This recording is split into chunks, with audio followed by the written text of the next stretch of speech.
story time. So this girl and I became friends instantly. We completed each other's sentences. We hung out all the time and everything was great. Then I noticed she started copying me and stealing my ideas, but I ignored it because I cared about her as a person. Then I asked her to be a bridesmaid in my wedding. She said yes and lied to me a week before the wedding, saying that her hotel and flight were booked. Right before the wedding, she calls me and says she can't make it because she can't afford it. I offered to pay for everything, her flights, hotel, everything. All she needed to do was come. She refused. So we had 5 bridesmaids, 6 groomsmen, and I just tried to move on. And she acted like nothing happened. She never reached out to apologize. She only apologized when she ran into me at a party because it was awkward. Long story short, I tried to be friends with her, but she has consistently shown how self-absorbed and pretentious she is. So I want nothing to do with her. Like this video if you want more story times.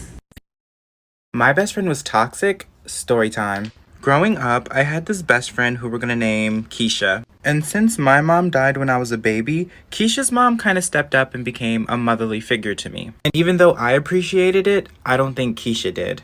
Because she would always make these rude comments like, she's not your real mom, or she doesn't love you as much as she loves me because I'm her actual daughter. And it really bothered me, but I chose to ignore it because I loved Keisha's mom like my own mom.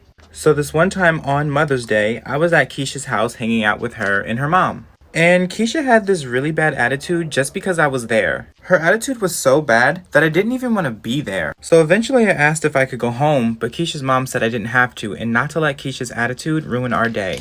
And when her mom said that, it really set her off. And she said something that I would never forgive her for. Keisha turns to me and opens up her disgusting mouth to say, "Your mother is dead. You should be spending Mother's Day at a cemetery." So I had a friend that we can call Miranda who was obsessed with me. I was genuinely friends with her, but she would never give me a break. I could not get a breather from her at any point in time. Everywhere I went, she went. And this girl would actually get so upset with me anytime I would go over to another friend's house. I knew she was really insecure and just trying to get attention, so I tried to be patient with her. However, one day I just could not take it anymore. I got into a massive fight with her over how overprotective she is. I literally said, "You are a stage 5 clinger." And in response, this girl ended up joining my basketball and softball team, which I've been on for forever. She told her mom that I was bullying her, which was a complete lie, but then her mom went to the coaches. She got me kicked off the team and then continued to spread rumors about me. I ended up losing my best friends and even my boyfriend over the rumors that she spread about me. So that's when I decided to get revenge. So I decided that I was going to send her over an apology gift with makeup in it, which was a mix of drugstore items and poison ivy.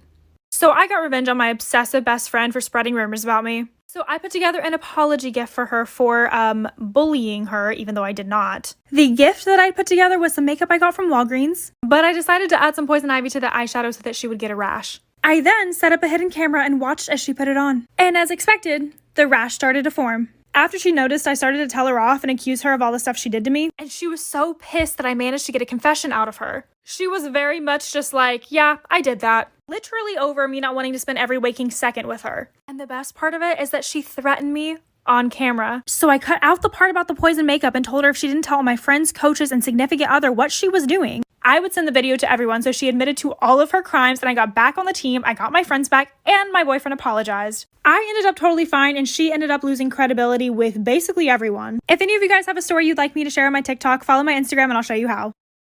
Here's another toxic best friend story time. Okay, my best friend at the time, which we're calling Emily, had set me up in a fight. Okay, so summertime of 2015, there were new girls that moved into our neighborhood. They were sisters. One of the sisters was a little weird, but she was an innocent girl, which we're calling Daisy. My friend Emily, from the start of meeting her, did not like Daisy at all. And that's how Emily was. She never really liked people or any new friends to our friend group. One day, out of nowhere, she hangs out with Daisy, which was kind of strange because she always told me she didn't like her. I ignored it. The next day, she hangs out with me and tells me that Daisy was talking crap about me. When Emily told me, I brushed it off. But then she told me if I didn't confront her, I'd look weak and a punk. So me wanting to prove that I wasn't weak, I confronted Daisy. Guys, we fought, and guess what? Daisy never talked crap about me. Emily manipulative self planned it all out. Part 2 of my toxic best friend story time. Okay, so this might sound all confusing, but try and keep up with me, okay? So after the whole fight had happened, part of me just felt dumb because I didn't know what actually happened. And I didn't know exactly what was said. So almost 2 weeks went by and I saw Daisy outside. And one day, I just went up and just straight up asked Daisy, What exactly did she say to me about Emily? She said the day her and Emily was hanging out, Emily was talking to her about our problems that we were having in our friendship. Daisy then said that Emily said to her, "Don't Ayana just annoy you?" And she said she guessed so. But overall, Emily was just basically fishing for Daisy to say something bad about me.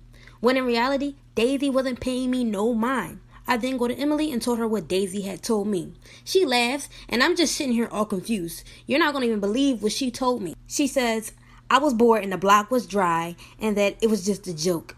At the time, I don't know why I let it slide, but now that I think of it, that's crazy how she was able to play with my emotions like a toy.